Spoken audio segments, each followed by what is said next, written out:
अस्सलाम वालेकुम नाज़रीन, मैं हूं अली हैदर। आज ईद का दूसरा दिन है। ईद के दूसरे दिन में आप मुलाकातें भी कर चुके होते हैं, अक्सर लोग कुर्बानी भी कर चुके होते हैं, थक भी चुके होते हैं और मेरा ख्याल है खाबे शाबे भी खूब जो है वो खा लिए होते हैं। तो हमने आज जो है ईद के दूसरे दिन जो है कोशिश ये की कि काम तो चलो हमें करना ही है, और अगर काम करना है तो चले हम अपने लोगों के साथ ही बैठ के थोड़ी बातें कर लेते हैं। आज सियासत डिस्कस उतनी नहीं करेंगे, लेकिन थोड़ी बहुत चले कर भी लेंगे साथ साथ, लेकिन ईद डिस्कस करते हैं। ईद किन की होगी? ईद उनके साथ डिस्कस करते हैं जो तकरीबन रोजाना आपके सामने आके आपको मुल्क के हालात बताते हैं, मुल्क के हालात पर डिस्कशन करते हैं, उनकी राय मैटर करती है, दुनिया उनको सुनती है, लोग उनको सुनते हैं, वो ओपिनियन मेकर्स होते हैं। तो ईद के हवाले से, और अब जो कि 2 साल पूरे हो चुके हैं एक ऐसी हुकूमत को जिसका नारा तब्दीली है, ईद और तब्दीली साथ साथ चल रहे हैं, कैसा महसूस कर रहे हैं? आज अपने मेहमानों से पूछते हैं। मैं ज्वाइन किया है नन अदर देन इरशाद भट्टी साहब ने। भट्टी साहब, बहुत बहुत शुक्रिया सर आपके वक्त का, आपने हमें वक्त दिया और ईद के दिन भी आप जो है वो तशरीफ लाए। कुर्बानी का मैं आपसे पूछूंगा क्या सूरत हाल रही इस महंगाई में। हमें दूसरे नंबर पर ज्वाइन किया है जी महमद सरफराज साहिबा ने। महमद साहिबा एक बड़ी ही अब यूं कह लें कि जब हमें आउटस्पोकन गेस्ट की जरूरत होती है ना, तो फिर महमद साहिबा को फोन करके हम उनसे रिक्वेस्ट करते हैं और बगैर लगी लिपटी आप जो है वो सुना भी देती हैं, बता भी देती हैं। महमद, आपका भी बहुत बहुत शुक्रिया। हमें ज्वाइन किया है इमरान खान साहब ने। इमरान खान साहब का जो यूं कह लें कि तुर्रा इम्तियाज वो ये है कि ये बात में बिल्कुल खुली डुली आज बात करेंगे ना, वो मतलब लगी लिपटी नहीं रखते हैं, और कभी कभी गेस्ट जो है तो वो थोड़ा सा अपने आप को डिफेंसिव एंड पे पाता है जब वो इमरान खान साहब के सामने आता है। बहुत बहुत शुक्रिया इमरान खान साहब, हमें आपने ज्वाइन किया। Last but not the least, morning show को एक बिल्कुल ही डिफरेंट तरीके से आपके सामने लेकर आई हैं, और मैं पर्सनली खुद ऐसा एक वक्त आ गया था कि मॉर्निंग शोज या न्यूज मॉर्निंग शोज जो थे वो बड़े स्टीरियोटाइप हो चुके थे, बड़े टिपिकल हो चुके हुए थे, टॉपिक्स बड़े स्टीरियोटाइप किस्म के होते थे। But then Shifa Yousafzai came, the whole thing changed. तो बहुत बहुत शुक्रिया शिफा यूसुफजई साहिबा, आपने हमें ज्वाइन किया।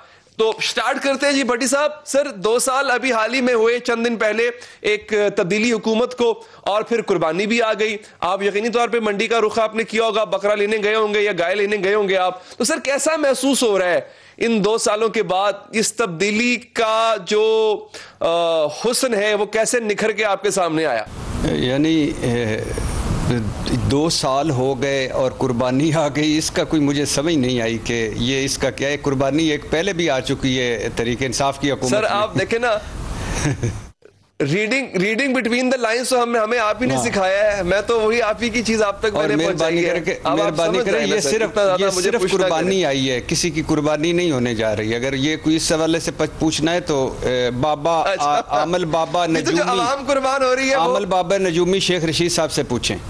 दूसरी बात यह है कि जिधर भी गया लोगों ने, क्योंकि तब्दीली की दूसरा साल था तो उस खुशी में लोगों ने मुफ्त बकरे दिए, मुफ्त बछड़े दिए, बैल टिकाने की कोशिश की।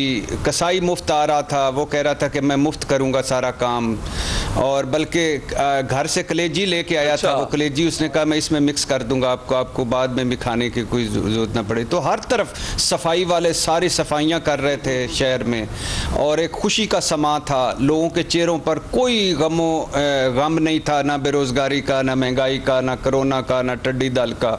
सब खुश थे। इस तरह लग रहा था कि जिस तरह एक बहुत ही ये कौन से मुल्क की बात कर रहे हैं? जिस तरह बहुत यानी खुशहाल और एक मुल्क है। लेकिन इस सारे ख्वाब में मैं ईद मिस कर गया क्योंकि लेट उठा, और फिर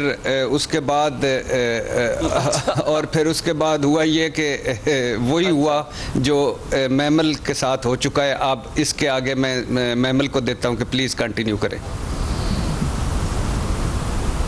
अच्छा चलें, मैंने इसलिए कहा था ये शो आपका शो है क्योंकि इसमें आप एज अ होस्ट जो है वो आप बड़ा अच्छा किरदार निभाते हैं। देखिए अब आपने खुद बॉल थ्रो कर दी महमल के साथ। महमल, कोरोना के बाद की आई थिंक ये शायद हमारी दूसरी ईद होगी, क्योंकि पहली ईद भी कोरोना में ही गुजर गई, दूसरी ईद भी कोरोना में ही गुजरने जा रही है। अच्छा, कोरोना है, एक ऐसी गवर्नमेंट है, चले मैं गवर्नमेंट पे बात नहीं करता, यहाँ छोड़ें। आज कोरोना है तो कैसा लग रहा है, कैसा महसूस हो रहा है? Eid and corona, how is it going? यानी अगर मैमल से आप सवाल करेंगे तो वो कंफ्यूज हो जाएगी कि कोरोना कौन है, कोरोना आम कोरोना के हुकूमत कोरोना, इसलिए सिर्फ कोरोना पर फोकस करें।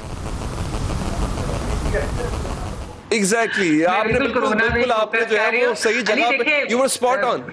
जी जी जी, देखिए असल में कोरोना की वजह से एक डर होता है, मतलब ईद पर आप अगर मिलते भी हैं किसी को, फैमिली को, यूजुअली फैमिली के साथ ही सच्ची बात है गुजरती है हमेशा सारी ईदें, तो फैमिली को भी मिलते हैं तो आप जिस तरह हम नॉर्मली करते हैं और लोगों को जिस तरह मिलते हैं गले लगकर, वो सब नहीं होता, ना अपने पेरेंट्स के साथ होता है, ना अपने बाकी रिश्तेदारों के साथ होता है। तो एक थोड़ा सा मैं उस चीज को हमेशा, मैंने पिछली ईद पर भी बड़ा इस चीज को महसूस किया था और इस ईद के ऊपर भी। फिर ये है कि वो सोशल डिस्टेंसिंग भी मेंटेन करके, कई अक्सर औकात जब बुजुर्ग बैठे हो तो मास्क पहने रखे, ताकि हमारी वजह से खुदा ना खास्ता हम कैरियर्स हैं, जाहिर बात है हम जर्नलिस्ट हैं, थोड़ा बहुत तो बाहर निकलते हैं, हालांकि मैंने तो बड़ी कोशिश की है कि मैं कम से कम घर से बाहर निकलूं, बट इवन देन आपका थोड़ा बहुत एक्सपोजर हो जाता है। तो एक उसकी वजह से मेरे ख्याल में सारी दुनिया के लिए ये जो है ये दो ईदें बड़ी सख्त भी एक तरह से लगी हैं, डिफरेंट लगी है हम सारों को, तो उस चीज का मुझे अफसोस है। लेकिन इंशाल्लाह दुआ भी है, पिछली ईद पे भी की थी, इस ईद पे भी कर रहे हैं कि अल्लाह जल्द कोई वैक्सीन आ जाए ताकि हमारी कोरोना से जान छूटे और हम अपनी नॉर्मल लाइफ में वापस जा सकें। बिल्कुल ठीक है। तो शिफा मुझे ये बताइएगा कि ईद गुजर कैसी रही है, आपकी भी दूसरी ईद है लॉकडाउन में, आपका भी काम आज आई थिंक मॉर्निंग शो होगा आपका, आपको भी वैसे ही you had to dress up as usual office के लिए, फिर काम वगैरह, उसके बाद ईद, दिन कैसा गुजरा फिर आज का? आज का दिन हमारा, अली थैंक यू, आपने बड़े अच्छे कलमात के साथ मेरा तारुफ कराया, सबसे पहले तो उसका बहुत शुक्रिया। तमाम मेहमानों को ईद मुबारक मेरी तरफ से। और आज का दिन हमारा भी जाहिर है आपकी तरह ही गुजरता है, शो करते गुजरा, तैयार हुए हुए थे और ईद के लिए ज़्यादा स्पेशल हमने तैयारी की, गेस्ट वेस्ट लाइनअप और वो सब चीज़ें होती हैं तो वो हमने भी की जाहिर है। लेकिन वो ईद का जो एक होता है कि आपने बारबेक्यू करना है, आप छोटे जो हैं फैमिली के वो बड़ों की तरफ जाते हैं ईद मिलने और फिर उनके लिए आप बारबेक्यू बनाते हैं और सब मिल के साथ खाते हैं, वो चीज़ नहीं हो सकी। हम तो पेशावर जाते हैं ईद करने, हमारी यहाँ फैमिली में पेशावर का रुख होता है, जब भी हम इस्लामाबाद में कोई ईद आती है तो हम पेशावर जाते हैं, बड़े फैमिली के वहाँ पर हैं, लेकिन जा नहीं सके क्योंकि जाहिर है एक डॉक्टर्स की तरफ से भी एडवाइस होती है कि भाई जो बड़ी उम्र के लोग हैं उनसे उन लोगों का राब्ता कम ही हो जो बाहर निकल रहे हैं। तो मैं तो अपनी फैमिली में सबसे ज़्यादा एक्सपोज थी, हमने तो लॉकडाउन के दौरान भी शोज़ किए हैं और बिल्कुल एक दिन छुट्टी नहीं की, तो अल्हम्दुलिल्लाह बचे रहे, मतलब SOPs फॉलो करते रहे, ऑफिस वगैरह में भी फॉलो होते रहे, हमारी टीम भी करती रही। लेकिन यह है कि बुजुर्गों से, फैमिली के बड़ों से मुलाकात नहीं हुई हो सकी इस दफ़ा भी, तो दूसरी ईद है तकरीबन 6-7 महीने इसी तरह गुजर गए कि उनसे मुलाकात नहीं हुई। इमरान भाई मुझे आप ये बताएं सर, खुश हैं आप? अब इसका मतलब आप समझ जाएं, अब आप खुश हैं? जी अल्हम्दुलिल्लाह मैं खुश हूँ जी। आप सबको मेरी तरफ से बहुत ईद मुबारक, आपके देखने वालों को भी बहुत बहुत ईद मुबारक। मैं खुश हूँ जी। हर हाल में इंसान को खुश रहना चाहिए, अल्लाह ताला का शुक्रिया अदा करना चाहिए हर वक्त। और बहुत सारे लोग ऐसे हैं जो हमसे ज़्यादा बुरे हाल में हैं, जब आप उनको देखें तो फिर अल्लाह का शुक्र अदा करें, बिल्कुल अपने आप को देखें फिर अल्लाह का शुक्र अदा करें। जो सांस आपने ले ली है उसके लिए भी मालिक का शुक्र अदा करें। तो जितना शुक्र करें उतना कम है। तो नहीं शुक्र अदा कर रहे हैं। ना कुछ चीज़ों का एहसास भी हुआ है इस कोविड-19 के दौरान, हमें कुछ चीज़ों का एहसास भी हुआ है जी। हमें रिश्तों का एहसास हुआ है, दूरियों का एहसास हुआ है, जिन लोगों को इग्नोर हम करते थे या जो हमें कर जाते थे उनको भी एहसास हुआ है, हमें भी एहसास हुआ है। हम ईद के ईद मिला करते थे एग्जैक्टली और वैसे तो हम लोग कोशिश करते थे कि बस अवॉइड करें लोगों से। जो आदमी कामयाबी की तरफ जा रहा होता है वो समझता है कि दूसरे लोगों से वो जितना दूर होगा उतना उसके लिए ज़्यादा बेहतर होगा और उसका टाइम वो अपनी कामयाबी पे स्पेंड कर सकेगा। उन तमाम लोगों की गलतफहमियां दूर हो गई हैं कि कम्युनिटी के बगैर आप कुछ नहीं होते। इरशाद भट्टी साहब, सर अगर आज आपको फर्ज कर लेते हैं सर, आज इरशाद भट्टी साहब को मुल्क का वज़ीर आज़म बना दिया गया तो इरशाद भट्टी साहब सबसे पहला काम क्या करेंगे? अच्छा आप तो हंस पड़े सर इसी बात, यानी ये देख ले कौम को कितनी खुशी हुई है कि अभी से हंसियां, अभी से मैंने इमेजिन भी कर लिया, मैं विजुलाइज कर रहा हूँ कौम की हंसियां निकल गई हैं, गुदगुदियां हो रही हैं, कितनी देखे मैं हर दिल अजीज हूँ। अच्छा पहली बात तो ये कि शिफा यूसुफजई ने बड़ी खूबसूरत बातें की और मुझे एक भी उनकी बात नहीं पहुंची, उनकी आवाज़ बंद थी मेरे कान में। दूसरी बात ये है कि बात यह है कि आलम ऑनलाइन मेरे भाई इमरान खान साहब कमाल की बात करते हैं और वो अक्सर ना खुशी वाले मौजू में रुलाने के चक्कर में पड़ जाते हैं और रुलाने वाले में वो लतीफ़े सुना रहे होते हैं। तीसरी बात यह कि कौम को सारों को ईद मुबारक वज़ीर आज़म इरशाद भट्टी की तरफ से। वैसे भट्टी और वज़ीर आज़म बड़ा अजीब सा लगता है, आपको भी तो कौम को ईद मुबारक हो मेरे भाइयों। घबराना नहीं है कि थॉट बड़ी एंजॉय कर रहे हैं, इनको बात के मराहिल का पता नहीं है। घबराना नहीं है, घबराना नहीं है, सुकून कब्र में है, घबराना नहीं मेरी कौम, घबराना नहीं। अच्छा आपने भी ये करना है, नहीं तो फायदा क्या बनाने का? ये तो सर बड़ी सारी प्रैक्टिस हो गई, अब नहीं घबराते हम। आपके जुमले भी बड़े अच्छा मैं अपना लेके आता हूँ, अपना लेके आता हूँ। सर अगर आपने भी ये कहना है घबराना नहीं है तो फिर फायदा नहीं नहीं यार, हद हो गई है, पुरानी गलतियां नहीं दोहराई जा सकती, हद हो गई है। अच्छा ये अच्छा ठीक है। अच्छा काबीना में किसको रखेंगे? इस वक्त आपके सामने शिफा है, महमल है और इमरान खान साहब हैं, तो क्या क्या ओहदे देंगे आप काबीना में उनको? और भट्टी साहब आपके इलाके का बड़ा मशहूर जुमला है, आप कहें जी नहीं छड़ना। अच्छा बात यह कि पहला जो बहुत भारी जिम्मेदारी मुझ पे आन पड़ी है, गो कि ये मसले मैं कई मरतबा ख्वाब में हल कर चुका हूँ, लेकिन अब आगे काबीना पे तो शिफा को तो मैं लोक विरसा में खपाऊंगा, असिस्टेंट डिप्टी वाइस नायब क्लर्क। तो बाकी जो महमल है, अच्छा, महमल मुझे लगा जरदार साहब वाली महमल को मैं दे दूंगा, पीटीवी दे दूंगा और कहूंगा कि रोज खसारे बैठ के गिन, और इमरान भाई को साथ रखूंगा अपने साथ, क्योंकि कब्र और दीन और दुनिया दोनों याद रहने चाहिए। तो इमरान खान साहब मेरे साथ होंगे। इस सलीम साफ़ी साहब को मजहबी अमूर का वजीर बनाऊंगा और रऊफ कलासा साहब को इंफॉर्मेशन मिनिस्ट्री दे दूंगा और वेरी गुड सर। और बाकी सारी वजारतें मैं अपने पास रखूंगा। बहुत अरसा हुआ है कोई वजारत नहीं मिली, मैं अपने पास सारी कुछ रखूंगा। अच्छा आप शहबाज शरीफ की तरह जो है वो सारी वजारतें अपने पास रखेंगे बस। छोटी काबीना। हाँ जी बिल्कुल, मेरी वाकई बड़ी छोटी काबीना, 50 एक लोग होंगे सिर्फ। नहीं वो खुद भी बहुत छोटी काबीना वाले हैं, 50 एक लोग सिर्फ। महमद सरफराज अगर सहाफ़ी ना होती तो क्या होती? अगर मैं सहाफ़ी ना होती ना अली, मुझे 2-3 चीज़ों का शौक था, मुझे नहीं पता मैं क्या होती। मुझे एक ज़माने में मुझे वकील बनने का बहुत शौक था, तो मैं अभी भी अच्छा। कभी कभार वैसे सोचती हूँ कि मैं कल पढ़ लूँ लॉ। अगर वकालत तो खैर अब उम्र बहुत ज़्यादा हो गया, अब इस उम्र में क्या प्रैक्टिस शुरू से करके करनी, लेकिन एक वैसे आई थिंक इट हेल्प्स। या फिर मुझे एक्चुअली पेंटिंग और मुझे इंटीरियर पेंटिंग मुझे आती नहीं है, मुझे बचपन में बहुत शौक था, मेरा दिल था, लेकिन मैं एनसीए वगैरह जा नहीं सकी। अगर मैं चली जाती तो मैं डेफिनेटली पेंटर होती। मुझे इंटीरियर डेकोरेशन और इन चीज़ों का मुझे बड़ा शौक है। मैं गेम्स भी एक्चुअली जो खेलती हूँ उनमें हैरी पॉटर के अलावा, लेकिन एक रीडेकोर, एक होम डिजाइन है जो मतलब घर डिजाइन और कलर्स मैचिंग और ये वो इस तरह की, तो मुझे इस तरह के शौक हैं। लेकिन शायद वकालत जो है ना, मुझे बोलने का बड़ा शौक है और लिखने का, तो शायद वकालत एक बेहतर ऑप्शन होता। वकालत आप करती तो फिर एंड अब आपने साफी बन के ही होना था। वैसे अगर आप ऐसा होता ना तो ऐसे ही होता। अच्छा भट्टी साहब, मैं अब आपके पास आता हूं सर, मुझे आपसे बड़े इंटरेस्टिंग सवाल जो है ना ज़हन में आ रहे हैं, पता नहीं क्यों, शायद चूंकि आपको पहले वज़ीर आज़म बना बैठा हूं मुल्क का, इसलिए। भट्टी साहब, अगर आज आपको कोई सुलेमानी चादर मिल जाए और आप गायब हो जाए, अपनी मर्जी से आप थोड़ी देर के लिए गायब हो सके, तो आप सबसे पहले किसकी जासूसी करना चाहेंगे? अच्छा, मैं कोई आधा घंटा जरदारी साहब के साथ कोई लेफ़्ट राइट बैठ के देखूंगा कि वो क्या करते हैं, आधा घंटा नवाज शरीफ साहब के साथ, कोई घंटा एक हसन हुसैन के साथ, कोई फिर मैं ये इनको देखूंगा कि ये इतना कुछ इकट्ठा करने के बाद, इतना कुछ हमें लुटाने के बाद, यानी आप कैसे ये इनके टाइम गुजर रहा है, मेरे जैसे ही गुजर रहा है, मुझ जैसे ही सांस लेते हैं, मुझ जैसे ही देखते हैं, मेरे जैसे ही लगते हैं, तो फिर इतना कुछ क्यों?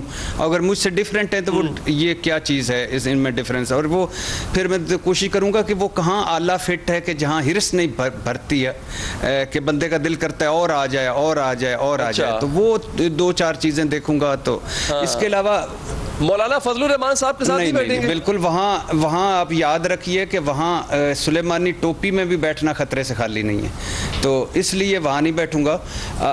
अलबत्ता भट्टी साहब, इसहाक डार साहब के साथ भी बैठ जाइएगा थोड़ी देर, तो आपको ज्यादा बेहतर समझ आ जाएगी। आप हमें भी एनलाइटन कर देंगे कि भाई किसने मईशत ज्यादा खराब, किसके साथ बैठ जाऊं?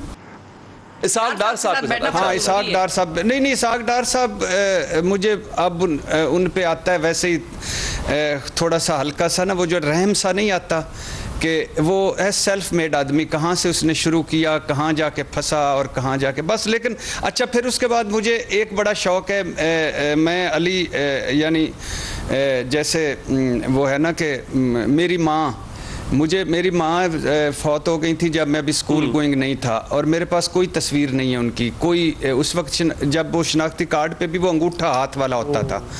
तो यानी मैं अगर मुझे सुलेमानी टोपी मिल जाए तो मेरी माँ की कुछ 1-2 सहेलियाँ रह गई हैं। 32 ईयर्स एज थी मेरी माँ की जब डेथ हुई उनकी, तो वो 1-2 उनकी फ्रेंड्स रह गई हैं। तो मैं उनके साथ यानी उनको ना पता चले कि मैं हूँ, और मैं उनके साथ वक्त गुजारना चाहूँगा। और फिर मैं रोज़ा रसूल सल्लल्लाहु अलैहि वसल्लम पे मैं जाना चाहूँगा कि मैं वहाँ बैठूँ, वहाँ जिधर भी मैं जिसको भी हाथ लूँ कोई मुझे देख ना रहा हो। और इसी तरह खाना काबा में इसी तरह बहुत सारी ये ख्वाहिशें हैं। शिफा, आप मुझे ये बताएं कि आपके अपने करियर में कोई ऐसा वाकया इन सेंस कि जब हम ऑन एयर होते हैं, और मैं आई थिंक एग्री करेंगे सब, हम सबसे कहीं ना कहीं, जिसे हमारी लैंग्वेज में, यहाँ की लैंग्वेज में इसको भंड कहते हैं कि भंड हुआ होता है कोई ना कोई। कभी ऑन एयर लाइव कोई ऐसा ब्लूपर कोई आपको याद रह गया हो, कोई ऐसा भंड जो आपको, या अवैस के साथ आपका कोई ऐसा भंड हुआ हो तो याद? वो मेरे वाला नहीं बताना शिफा। काफी कौन सा वाला? अच्छा, भट्टी साहब भी कोई मेरे वाला नहीं बताना प्लीज, नाम ही नहीं लेना बल्कि। हाँ भट्टी साहब, आपको तो हम चाहेंगे कि आपको हम अपने प्रोग्राम पे लें, आपके साथ हम बड़े इंटरेस्टिंग सेशंस करना चाहेंगे। आप कहाँ, आप इतने सीनियर तजज़ियाकार हैं, आप हम जूनियर्स का फोन ही नहीं उठाते। ये अगर एज में कह रही हैं तो फिर तो गलत है, वैसे ठीक है। चलिए हम यहीं पे टाइम सेट करवा लेते हैं नेक्स्ट प्रोग्राम का। भट्टी साहब आपने टाइम देना। डन हो गया सर, मैं हाजिर। अच्छा प्लीज कंटिन्यू शिफा प्लीज। बिल्कुल, इंशाल्लाह will be an honour for us. अच्छा, भंड होते रहते हैं बिल्कुल, क्योंकि हमारा तो 2 घंटे का स्ट्रेच्ड एक बड़ा लंबा प्रोग्राम होता है, उसमें मुख्तलिफ सेगमेंट्स होते हैं, हर मतलब एक वाइड होराइजन पे हम लोग ऑपरेट कर रहे होते हैं। सियासत भी पूछनी है हमने सोशल इशूज़ भी पूछने हैं, हमने एजुकेशन पे भी बात करना है, हमने मवेशी मंडियों की भी हालात जानने हैं, हमने बिजली का भी, मतलब बहुत ज़्यादा वैरायटी होती है इशूज़ की। फिर हमारे पास स्टार्स वगैरह भी होते हैं, आर्टिस्ट भी हम लेते हैं, यंग जो अनसंग हीरोज़ हैं, कोई लड़के लड़कियाँ जवान जिन्होंने कुछ ऐसा किया हो कि जो हाईलाइट ना हुआ हो, वो सोशल स्टोरीज हम बहुत कवर करते हैं, वो बहुत ज़्यादा लोग देखते हैं, पसंद करते हैं सोशल मीडिया पे। तो भंड तो बहुत होते रहते हैं अक्सर। वो एक तो बड़ा मशहूर था, मुझे नहीं पता, गत्ते को कुत्ता कह गई मैं। और जाहिर है क्योंकि इतनी वैरायटी ऑफ गेस्ट्स और इतनी वैरायटी ऑफ सब्जेक्ट्स होते हैं कि हमारे पास जाहिर है we have to read the prompter. मैं लिख भी लूँगी, बगैर प्रॉम्प्टर के भी हमने शोज़ किए हैं, लेकिन बहुत सी चीज़ें ऐसी होती हैं, हमारे पास मैनेजिंग डायरेक्टर और फलाना आए हुए हैं या आ रहे हैं, तो जाहिर है वो फिर माइंड करते हैं अगर आप उनका जो डेजिग्नेशन है या उनके जो क्रेडेंशियल्स हैं वो सही तरीके से ना बताएं, तो हम प्रेफर करते हैं कि हमारे पास प्रॉम्प्टर हो सामने। तो जब वो होता है तो उसमें फिर मेरी आई साइट का जरा मसला है, तो मेरे प्रोड्यूसर्स वगैरह रोजाना मुझसे तकरीबन पूछ रहे होते हैं कि आपने सही नंबर का अपना लेंस पहना हुआ है ना। बिल्कुल, एक वक्फा लेते जी, वक्फे के बाद अपने मुअज़्ज़िज़ और अपने प्यारे मेहमानों से और भी मजे के सवालात करेंगे। Take a break.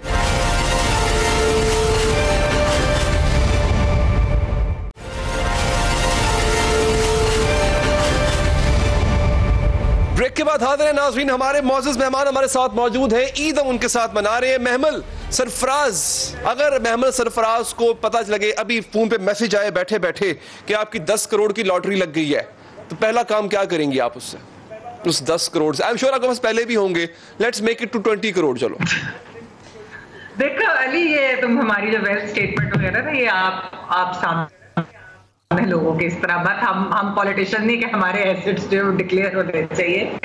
ये अगर 10 करोड़ की बात है, अगर लॉटरी निकले अली, तो एक तो आजकल एक पेंडेमिक भी है, बाकी भी सारा है, तो मेरे ख्याल में सबसे पहले एक अल्लाह ताला का शुक्र अदा करने के लिए उसको उसमें से काफी ज्यादा हिस्सा मैं चैरिटी का जरूर करूंगी। वो बेशक ईदी सेंटर हो, वो बेशक ये है कि बाकी कोई इस तरह के इदारे हों जहाँ पर हमें पता है कि वो लगते भी हैं, वो खर्चते भी है कोरोना के वो। और आपको पता है कि कोरोना के दौरान तो बहुत लोग आपसे हेल्प मांगते हैं, इतने ज्यादा, क्योंकि बहुत सारे लोग बेरोजगार भी हुए हैं, लोगों के घरों के हालात भी नहीं सही, बड़े सफेद-पोश लोग भी ऐसे। मेरे ख्याल में सबसे इम्पोर्टेंट तो है कि किसी की हेल्प करें, उससे बजाय इसके कि अपने ऊपर या अपने ऊपर। मैं एक्चुअली कई बार सोचती हूँ कि कोरोना ने प्रायोरिटीज बड़ी चेंज की हैं। कोरोना से पहले शायद होता था अच्छा ये खरीद लो, वो खरीद लो, ये चीज कर लो, लेकिन मेरे ख्याल में अब हमारी प्रायोरिटीज थोड़ी सी, एक तो एटलीस्ट मेरी तो जरूर चेंज हुई है कि जितनी लोगों की मदद कर सको। जिंदगी का भी कोई पता नहीं है, पहले भी था कि जिंदगी का कोई भरोसा नहीं, लेकिन अब तो लगता है ना कि अल्लाह ना करे कोरोना हो, ये ना हो, सर्वाइव करे ना करे, how my body reacts to it. I think that's something कि वो बड़ा हिट की है। अच्छा मैमल, मुझे एक और बात बताइएगा, आपका भट्टी साहब के साथ सबसे ज्यादा वक्त गुजरा है आपका जो प्रोग्राम है रिपोर्ट कार्ड उसमें। अच्छा, मुझे भट्टी साहब की एक चीज बताइएगा जो आपको सबसे अच्छी लगती है, उनके स्टाइल में, उनके बात करने के स्टाइल में, उनके स्पीच डिलीवर करने के स्टाइल में। अच्छा देखो, ऐसे अली के लोग बहुत पूछते हैं, और ये भट्टी साहब से भी एक्चुअली पूछते हैं, मुझसे भी, कि आप लोग पॉलिटिकली आपकी आइडियोलॉजी काफी फर्क है या आप लोगों के व्यूज बड़े फर्क है, लेकिन फिर भी आप लोगों की सारों की एक टीम की पूरी रिपोर्ट कार्ड की केमिस्ट्री भी बड़ी अच्छी, और एक दूसरे को खासतौर पे मैं और भट्टी साहब एक दूसरे को जुत्ते मार लेते हैं, एक दूसरे के सवाल जवाबों पे हंस भी रहे होते हैं। कोई और भी भट्टी साहब की बहुत एक अच्छी चीज है ना, वो ये है कि अगर वो आपसे बेशक शो के ऊपर लड़ भी ले, वो आपके पॉइंट ऑफ व्यू से डिसएग्री भी कर ले, लेकिन वो ब्रेक में या ऑफ कैमरा या इवन वैसे अगर आपको फोन भी करे या कहीं मिल भी जाए, वो आपके साथ बहुत ही अच्छे तरीके से मिलते हैं, और वो आपको हंसाने की भी कोशिश करते हैं, और वो बड़े लाइट तरीके से, मतलब कुछ वो पर्सनल नहीं लेते, वो कोई आपका जवाब या वो चीज वो ग्रज नहीं रखते। So I think that's a very good thing कि भट्टी साहब मानते भी हैं कि मेरे पॉलिटिकल बात है तो मैंने इस पर यही जवाब देना है, लेकिन मैं आपकी इज्जत करता हूँ, तो वो एक इज्जत दूसरे इंसान को देते हैं। मेरे ख्याल में ये एक चीज है, और of camera he is much better, और ऑन कैमरा मुझे लगता है कि उनकी जो वो नज़में लिख के लाते हैं ना, वो बड़ी कई दफा फनी होती है। ये तो उनका खास है। आप यकीन करें, मेरे शो में जब भट्टी साहब आते हैं तो मुझे इस बात का इंतजार रहता है कि वो जो एक नज़म है जो नसर की सूरत में होती है, जब भट्टी साहब वो लिख के लाएंगे ना, तो मुझे पता है कि वो बड़ा खूबसूरत लगेगा उस वक्त शो के अंदर। भट्टी साहब, ये अलहाम आपको आते कहाँ से? बस करो पगलो, रुलाओगे क्या अब? बस करो जालिमो, मैं इतनी तारीफ तो रो पड़े सर आप। सबसे पहले तो मैं मैं हर मरतबे भूल जाता हूँ कि सारों को ईद मुबारक। महबूब कायद इमरान खान साहब को ईद मुबारक, love you sir. Buzdar Sain आपको ईद मुबारक, लव यू, आपको डबल लव यू सर। अच्छा, और दूसरी बात है कि अगर मैं वज़ीर आज़म बन गया तो अपनी कैबिनेट में मैंने थोड़ी सी रिशफलिंग की है, क्योंकि मैं इमरान खान साहब की तरह नहीं हूँ कि ना करूँ। मैं शिफा यूसुफ ज़ई साहिबा को साईं बुजदार की तरह की जगह पंजाब का चीफ मिनिस्टर लगाना चाहूँगा, और आप दोनों को दावत दूंगा कि आप आके तो तकरीब हल्फ बर्दारी पे पहली सीटों पे आप बैठेंगे। सर मुझे आप केपी में क्यों नहीं लगाएंगे? आप मुझे पंजाब ले जा रहे हैं, मतलब इतना मुश्किल सूबा दे रहे हैं, आप चाहते हैं मुझे भी वही सब कुछ सहना पड़े जो बुजदार साहब सह रहे हैं। केपी में मैंने अगर आपको ये दुश्मनी निकाल रहे हैं, केपी में मैंने अगर आपको लगाया तो कहीं आप डिलीवर ना कर जाएं, इसलिए आप पंजाब में ठीक हैं। अच्छा दूसरी बात ये है कि इल्हाम, ये पता है ये बड़ा एक डिफरेंस है मुझे। जैसे अभी एक दिन वो आया ज़हन में कि वो रोज़ कहे आओ तुझे ड्रॉप कर दूं, मैं रोज़ ये सोचूं कहीं ड्रॉप ही ना कर दे। तो यानी ये बड़ा अजीब सा, और बड़े बड़े मज़े के अबरार को एक गाना भी मैंने लिख के दिया था, वो जो अब्बे कोले रहन नहीं देंदी, अम्मा कोले बैन नहीं देंदी, कौड़ी गल कह नहीं देंदी कुड़ी, नशे दी पुड़ी, और वो जैसे हाँ। अच्छा वो ये टैलेंट हमें नहीं पता था। मनूस आदमी ने गाया नहीं था, बड़ा मेरा 16-17 साल से दोस्त है, मनूस ने गाया नहीं था। वो है ना दिल दे मोटर वे ते प्यार दी गड्डी विच बह के करके इश्क वकील आ कर ले प्यार दी डील। तो ये इस तरह वो बहुत सारे यानी वो गाए। फिर जैसे और बड़े, यानी मुझे ये तुकबंदी का बड़ा शौक़ है, फ़ौरन आ जाता है, फ़ौरन कर जाता है। और दूसरा ये है ना, हम शुरू से ही मैं वो सस्पेंस पढ़ता था, जासूसी डाइजेस्ट, फिर जब कभी रोने धोने का टाइम दिल करता था तो वो सलाम अर्ज़, तो जवाब अर्ज़, तो ख़वातीन डाइजेस्ट, तो फिर अखबारें, तो फिर पता नहीं क्या क्या। तो वो वो सारा पढ़ पढ़ के फिर वो और फिर सबसे बड़ा होता है मेरा ख्याल है जो धक्के खाते हैं ना हम लोअर मिडिल क्लास के लोग, अल्लाह कभी भी ना और मैं अपने मेरे बच्चों को अक्सर कहता हूँ, तो यानी हम जो लोअर मिडिल क्लास के लोग धक्के खाते हैं, धक्के बड़ी चीज़ें सिखा देते हैं, वो गोल कर देते हैं आपको, कोई शायर बना देते हैं, अंदर से सेंसिटिव कर देते हैं, दिल आपका चेंज कर देते हैं, फीलिंग्स और वही चीज़ आप देख रहे होते हैं फील नहीं हो रही थी, वही चीज़ मैं देख रहा होता मुझे फील होती है। तो वो यानी इस तरह की चीज़ें और फाके धक्के ये फिर ये इस तरह के ये जो पूरी स्ट्रगल, तो ये इसमें बड़ा मज़ा है। लेकिन मुझे अच्छा लगता है कि आप अगर बात समझाओ और ऐसी समझाओ कि नाई मोची धोबी वो आपके साथ खड़ा हो और आपकी बात सुन रहा हो और समझ रहा हो, और इस तरह समझाओ कि उस पर बोर ना लगे, उसको उस पर भारी ना हो, लाइट मूड में आसान लफ्ज़ों में। और ये महमल जो अभी रिपोर्ट कार्ड, अच्छा मेरा ख्याल है बड़ी साहब जो चीज़ आप में है और जो चीज़ माशाल्लाह से इमरान खान साहब में भी है और ये चीज़ कम लोगों में ही पाई जाती है कि वो जो होता है ना अवामी ज़ुबान, मेरे ख्याल है उसके लिए आपको कोई उर्दू दान होना नहीं पड़ता, आपको बहुत ज़्यादा कोई बड़ा फ़लसफ़ी नहीं होना पड़ता। All you need to know is कि एक आम आदमी क्या सोच रहा होगा, आपने बस उसको अल्फाज देने हैं, तो सिर्फ आपको एक आम आदमी की जुबान इस्तेमाल करनी आनी चाहिए। बिल्कुल, और मुझे अच्छा लगता है, बिलीव मी, मैं मुझे ये 2% मुझे जहर लगते हैं, अल्लाह इनको और रिस्क दे जिन्होंने हमें हमारी नस्लें खा गए, तो ये मुझे जहर लगते हैं। मुझे अपने लोग अच्छे लगते हैं, मुझे दारुल अमान में वक्त गुजारना ख़वातीन के साथ, ईदी सेंटर पे, सड़कों पे, बाज़ारों में, ये है वो असल कौम। बट सर पहले वाली बात पे दोबारा आऊँगा, जो पहले बात हो रही थी मैं उस पर दोबारा आऊंगा। इमरान भाई आपसे ये बड़ी अच्छी बात भट्टी साहब ने की ना कि अवामी लहजे और अवामी जुबान वाली, हम में से अक्सर लोग नियत के सच्चे होते हैं, अपनी बात नहीं पहुंचा पाते। हम अगले दिन अपने टीम के साथ में बैठकर डिस्कस कर रहा था अमानुल्लाह साहब के बारे में। सर मैंने उन जैसा सोशल साइंटिस्ट नहीं देखा, मतलब उनकी जो पंच लाइन या जुगत कह लें जो होती थी, वो आप और मेरे मामूल के जो हालात होते थे उनको वो बयान करते थे और लोग उस पर हंसना शुरू कर देते थे। अच्छा मैंने देखा है आप हैं, भट्टी साहब हैं, चंद और भी एंकर्स हजरात ऐसे हैं जो अवामी लहजे में अवामी बात करते हैं, और correct me if I am wrong, मेरे ख्याल है लोग वही सुनना चाहते हैं। लोग शायद फलसफा और लोग शायद बहुत कोई गहरी बड़ी बातें नहीं सुनना चाहते। अली भाई आपने जो निशानदेही की है ना, मामला आप ठीक निशानदेही कर रहे हैं, लेकिन उसमें मार्जिन आपने कुछ और दे दिया है। मैं आपके लिए सादा कर देता हूँ और ज़्यादा इसको। लोग जो सुनना चाहते हैं आप वो कहना चाहते हैं। आप ये कह रहे हैं कि जो आप बताना चाह रहे होते हैं बाद औक़ात आप कन्वे नहीं कर पा रहे होते। एक्चुअली इसलिए नहीं होता कि आपको उसका हुनर नहीं आता। टीवी पे आके जो लोग बैठते हैं वो लाजमन बोलना तो जानते हैं, बिल्कुल ऐसे ही, पढ़े लिखे भी होते हैं, बिल्कुल ऐसे ही, उनको चीज़ों का आइडिया होता है। होता ये है कि वो बोलने से पहले बहुत सारी चीज़ें सोच रहे होते हैं कि इससे वो तो नहीं नाराज़ हो जाएगा। कैलकुलेशंस चल रही होती हैं दिमाग में। एग्जैक्टली, ऐसा ना हो जाए वो नाराज़ हो जाए, मेरा ये जुमला कहीं उसको बुरा ना लग जाए, कल को उस पॉलिटिकल पार्टी का गेस्ट नहीं आएगा, ये ना हो जाए, वो ना हो जाए, मेरा कोई मफाद हिट ना हो जाए। जब ये बहुत सारी चीज़ें आपके दिमाग में होती हैं ना, तो फिर जो आप कहना चाह रहे होते हैं ना, जो बात आप बताना चाह रहे होते हैं, उनके लिए आपको अल्फाज नहीं मिल रहे होते। आप बिल्कुल ठीक कह रहे हैं। वैसे एक बड़ी मज़ेदार गुफ्तगू नाज़रीन हमारे माज़ीद मेहमानों के साथ हमारी इस वक्त चल रही है। आगे भी हम बड़े इंटरेस्टिंग सवालात पूछेंगे सबसे। हमारे साथ इमरान खान साहब होंगे, शाहिद भट्टी साहब, शिफा यूसुफज़ई साहिबा और महमद सरफराज साहिबा। वक्फे के बाद मिलते हैं।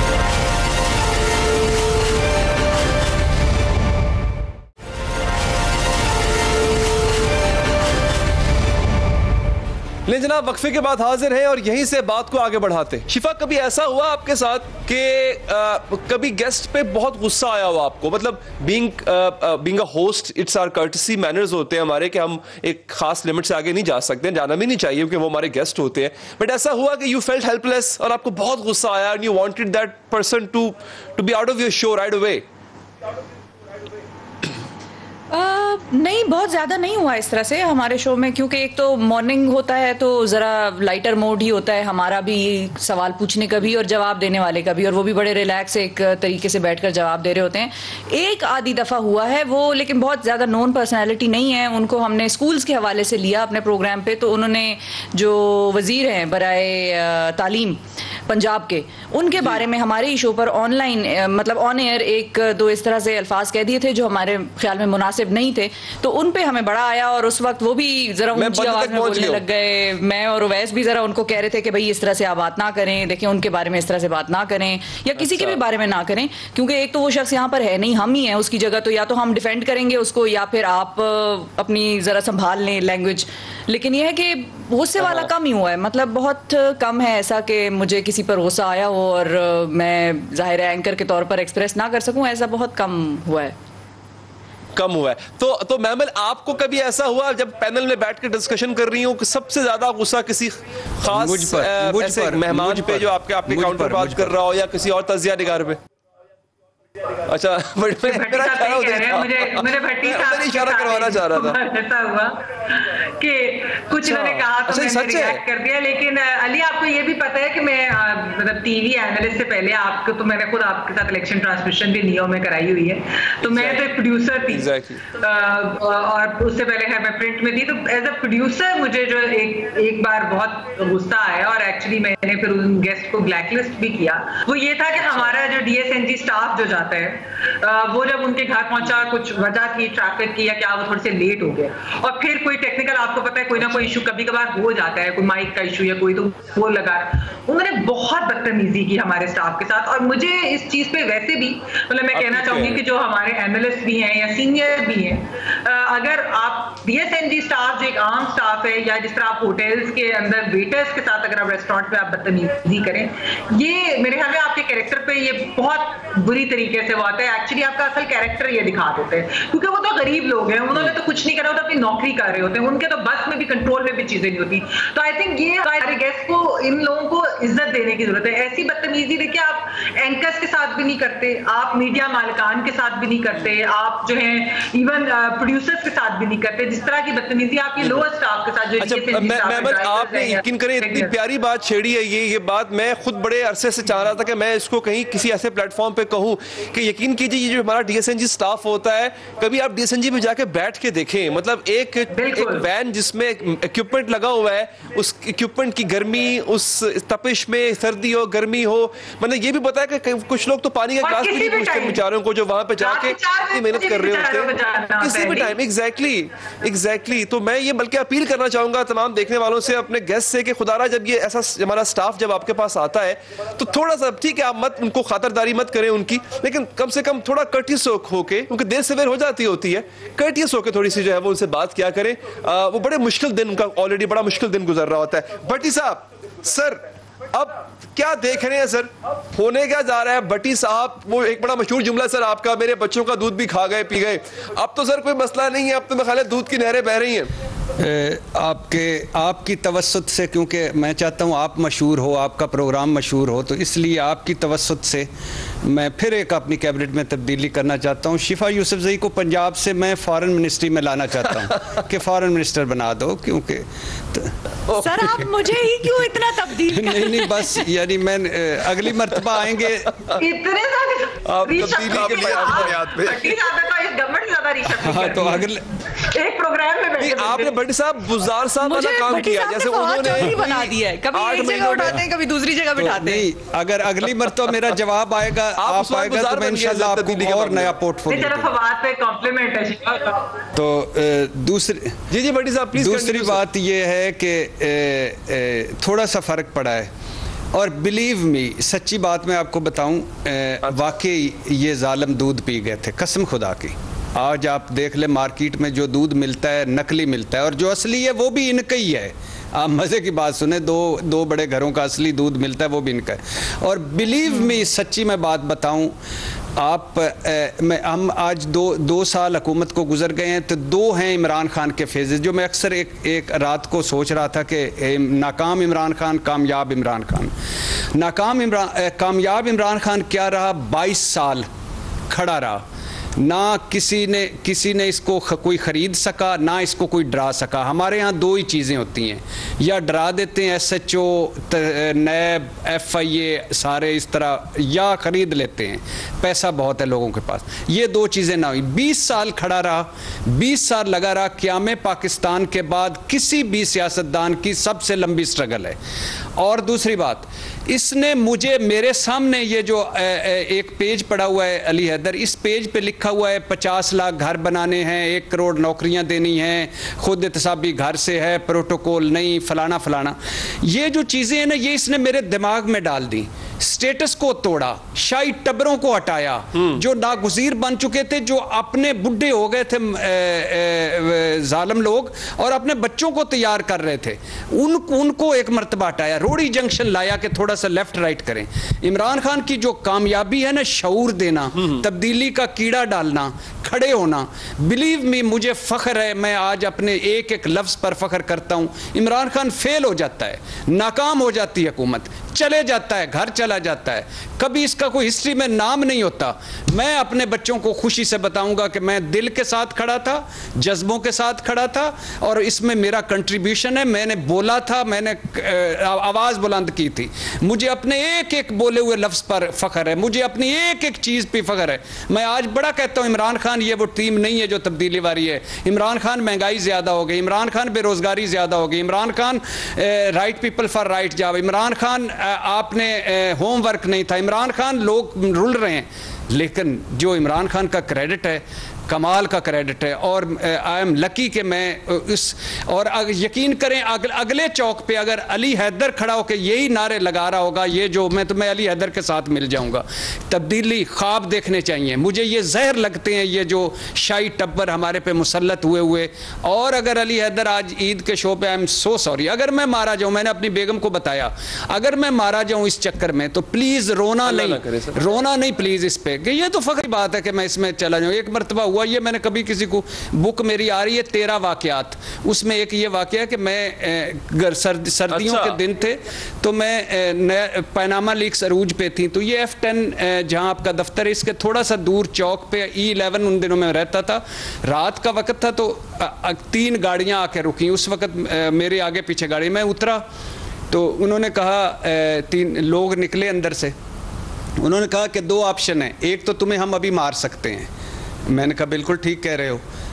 और अच्छा। तो उसने कहा दूसरा ऑप्शन ये है कि हम तुम्हें कपड़े तुम्हारे उतार के तुम्हारी वीडियो बना सकते हैं।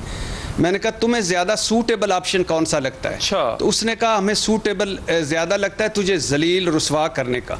अच्छा, मैंने कोट पहना था, कोट उतारा, कोट उतारने के बाद अच्छा। कमीज़ उतारी, कमीज़ उतारने के बाद मैंने टी शर्ट पहनी हुई थी, टी शर्ट उतारी। मैंने कहा यहाँ तक उतार दिया, वीडियो शुरू करो, मगर याद रखो इस वीडियो के बाद क्या कर लोगे? अच्छा। इस मुल्क में कौन है जो नंगा नहीं है?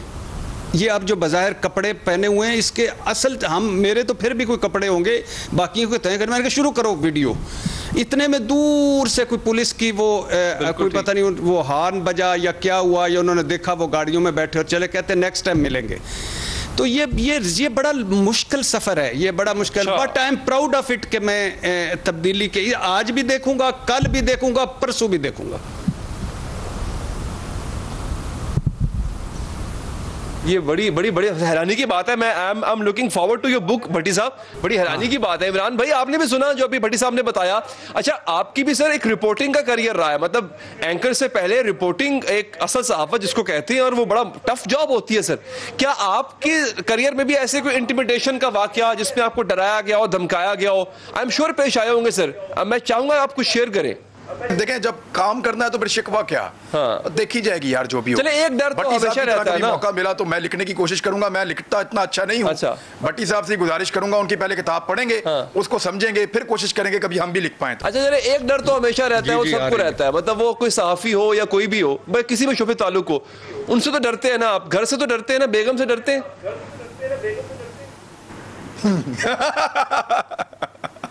यार सही जा रहे हो, ठीक कह रहे हैं आप, सही कह रहे हैं। वो डरते हैं यार। आप तो यार मेरे ख्याल में मिले भी हो मेरी बेगम को यार। हाँ, वो अल्लाह, वो तो एक नेक, वो कहते हैं दरवेश सिफ्त खातून है, अल्लाह ताला उनको जिंदगी सेहत दे, आपको भी। लेकिन सर डरना चाहिए। ये तो आप अंदाजा करो कि मेरी तो दरवेश है, मैं फिर भी डरता हूं। ये बाकी जिनकी दरवेश नहीं है उनका क्या हाल होगा? चले, अच्छा शिफा, मुझे ये बताइए कोई पैगाम हमारे देखने वालों के नाम? बिल्कुल, देखने वालों को मैं यही कहूँगी कि अपना बहुत ख्याल रखें। इस ईद को भी ज़रा थोड़ा सा, ईद के हम कहते हैं ना कोई जानवर कुर्बान करना, तो इस ईद पे अपने इमोशंस और फीलिंग्स को इस तरह से कुर्बान करें कि एक और ईद कोरोना के नाम कर दें, और एक काम जो करने वाला है वो ये करें कि अपने रिश्तेदारों से, जो ख़ास तौर पे बुजुर्ग हैं, जो ज़्यादा वल्नरेबल हैं, जिनको कोई हेल्थ कंडीशंस हैं, उनसे मुलाकात ना करें। मुश्किल होता है लेकिन ना करें। मोबाइल वगैरह है, सब टेक्नोलॉजी है, आप उसके थ्रू अब वीडियो कॉन्फ्रेंसिंग कर लें उनसे उस तरह से ईद मुबारक कर रहे हैं, लेकिन उनसे मिलने या इस तरह का मामला ना करें। तो अपना ख्याल ज़रूर रखें और घर पे रहने की कोशिश करें। और कुर्बानी का गोश्त है, ज़ाहिर है हम एक लॉकडाउन और बड़ी मुश्किल सूरत हाल से गुजरा है हमारा मुल्क, ख़ास तौर पे जो लोग दिहाड़ीदार, और हम डेली वेजर्स की बात करते रहे हैं, बार बार खान साहब भी करते रहे हैं। गोश्त अपने घरों में फ्रीज़र्स में जमा करने के बजाय बांट दें, जितना ज़्यादा हो सके उन लोगों तक पहुँचाएँ जो पूरा साल शायद इस ईद का इंतज़ार करते हैं कि हमें गोश्त घर में आएगा और हम खाएंगे, बच्चों को बोटियां खिलाएंगे। तो उनके लिए ज़रूर सोचें बजाय इसके कि अपने घरों में रख कर बैठ जाएं सारे। बिल्कुल ठीक है, बहुत बहुत शुक्रिया तमाम हज़रात का। बड़ा खूबसूरत मैसेज दिया हमारे मेहमानों ने, और एक मैसेज बड़ा प्यारा जो मैंने सोशल मीडिया पर पढ़ा वो यही था कि कुर्बानी को कुर्बानी समझ कर करें। हमें बाप और बेटे की गुफ्तगू याद नहीं रही, हमें दुम्बा याद रहा। कुर्बानी भी करें लेकिन इस दौरान दो अंबिया की गुफ्तगू भी हुई थी, उस गुफ्तगू को भी याद रखें। दीजिए इजाज़त नाज़रीन, अल्लाह ने के बाद।